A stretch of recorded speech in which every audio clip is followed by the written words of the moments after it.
Hello guys, আপনারা দেখতে পাচ্ছেন নিউমুরিতে কিন্তু অসম্ভব পানি হয়েছে। আপনারা দেখতে পাচ্ছেন প্রতিদিন দুপুর 2টা থেকে সন্ধ্যা পর্যন্ত কিন্তু এরকম পানিতে তলিয়ে থাকে নিউমুরি।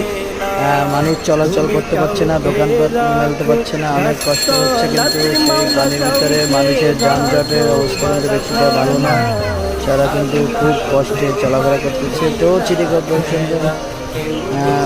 বলা হচ্ছে যে যাতে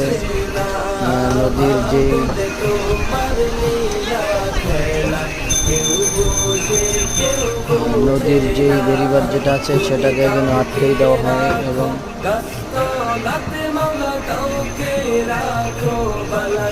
দেখতে পাচ্ছেন মানুষ কিন্তু হাঁটতে পারছে না, অসংখ্য পানি হয়েছে।